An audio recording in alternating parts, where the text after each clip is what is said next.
basuthi ngizocela umkhulu namasecond outdate bese ninikeza ithuba. Mfowethu Mzimkhulu, ngiqale ngixolise ngokuthi sifike late, isizathu ukuthi ngibe late uma indlela bengayazi bekuphoqa ukuthi ngimlinde.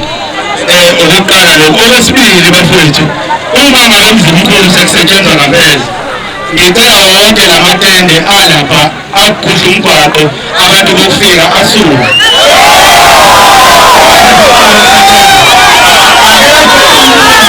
Akekho umuntu onelungelo lokumvimba akhona into engayifuni. Noma ngabe ubani, noma umphakathi kunento angayifuni, akekho umuntu onelungelo lokuma phambi kwawo umphakathi. Amaphoyisa omphakathi, meya womphakathi, wonke umuntu la unengane yomphakathi, akekho umuntu oboshwana. Engicela abafowethu kusukela kusasa lamatende amakwerekwere agudla umgwaqo lapha abangabuhlala boke Mzimkhulu. Ngasusa everything emamvela. Mina ikwerekwere angimthandisisi vela ngempilo.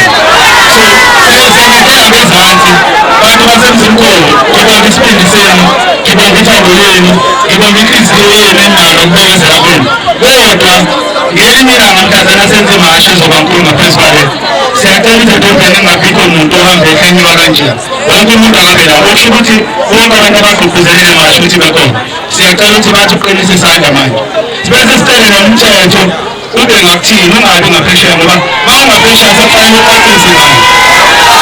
Umthetho ungabi ngaphesheya ukuthi sibe ngaphesheya. Sicela umthetho ube ngakuthini, usilekelele ukulungisa leli dolobha ngiyabonga bafowethu.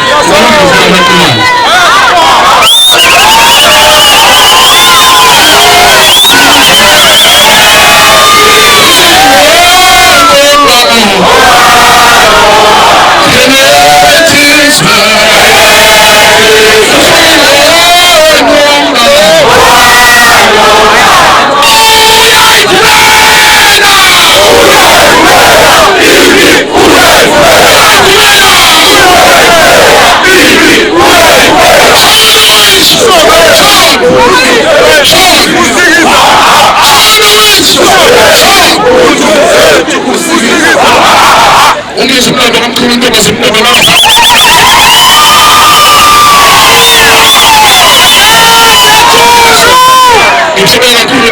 Abahlelele mashi sibongakhulu baba uMageba, sibongakhulu mfowethu Mkhize ezinzene kwelaseMpumalanga.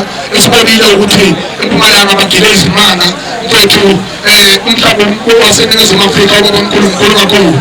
eMpumalanga siyacela ukuthi uhlelele sifike sizoba khona noma kanjani. Kanzabethu siyabonga kakhulu mfowethu ekwazi ukusimela lapha ngoba iqiniso la eMzimkhulu kwamayedwa njengelanga ingagcina ngempela umphakathi waseMzimkhulu ubonga ithemba kuyena ekuthenini ngempela amakwelekwele awahambe.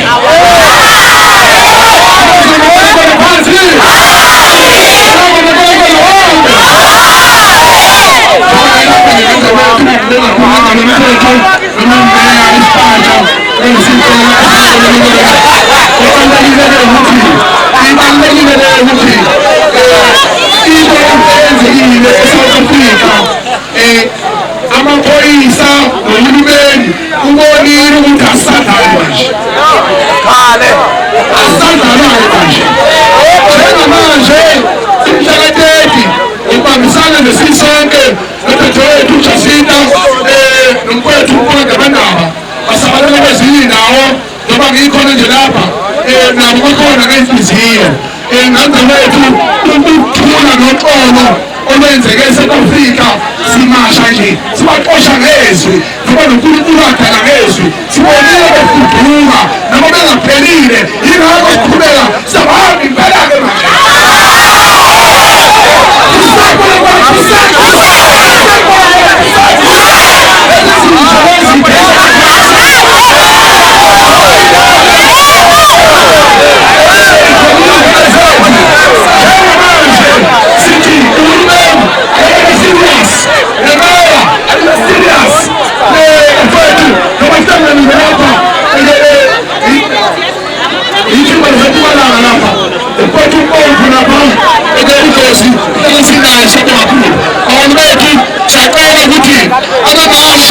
Awangami asiqhubeke simashe South Africa yonke kodwa sithembisa khona uhulumeni indlebe uyayisondeza kuthina useyezwa kancane kancane kodwa sifuna ezwe sifuna enze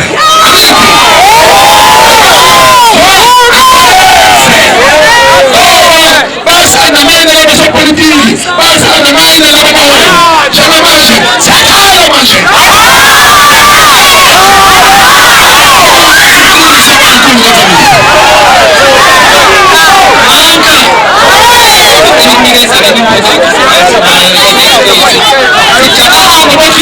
Thank you.